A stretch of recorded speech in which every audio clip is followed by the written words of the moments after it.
우크라이나에 이어서 중동에서도 전쟁의 공포가 확산이 되고 있습니다. 이스라엘과 하마스 간 전쟁으로 이스라엘의 아이언돔에 허점이 노출이 됐죠. 그러면서 K 미사일 무기 체계도 다시 한번 점검해야 되는 것 아니냐 이런 말들이 나오고 있습니다. 어떻게 보십니까? 저는 이번에 뭐 아이언돔이 뚫렸다고 생각하지는 않습니다. 오늘까지 공식적인 하마스가 발사한 로켓의 발수는 한 6,600여 발 정도 됩니다. 그 중에 900여 발이 도심지로 날아들었어요. 그걸 따지면 6,600발, 900발이면 명중률이 형편없죠. 네네네. 뭐 카삼 로켓이라는 게 보면 대단한 로켓이 아니에요. 수도관 있죠, 파이프. 그걸 잘라가지고 거기다 탄약치고 만드는 수제식 로켓 같은 거예요. 물론 뭐 122mm 뭐 로켓탄도 있지만은 대부분이 이제 카삼 로켓이 근거리 공격을 했었는데, 그러니까 6,600발 중에 900발이 도심지로 날아들었고 그 중에 아이언돔이 700여 발을 요격했습니다. 그러니까 자꾸 우리 언론에서 계속 이제 뭐 뚫렸다고 하는데 네.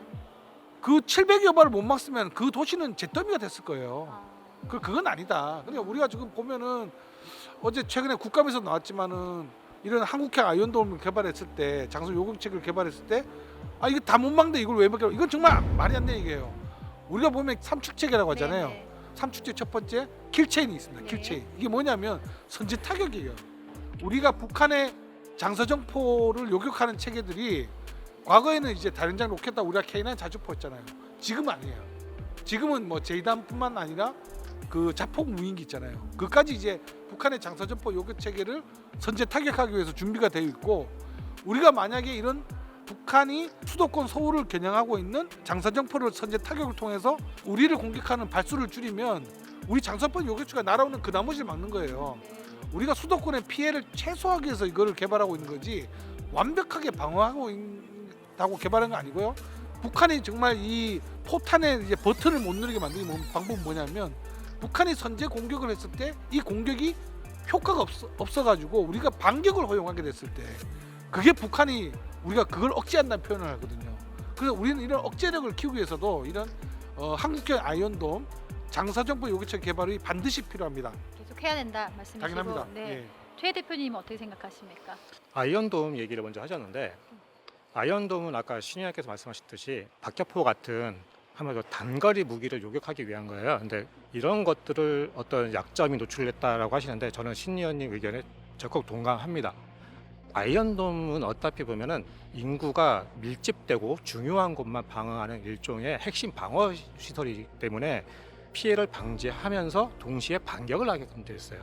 그걸 역으로 우리나라에 적용해 보면은, 우리가 지금 LAMD라는 체계를 개발하고 있는데, 이 체계는 아이언돔보다 더 훨씬 높은 수준의 방어력을 제공합니다.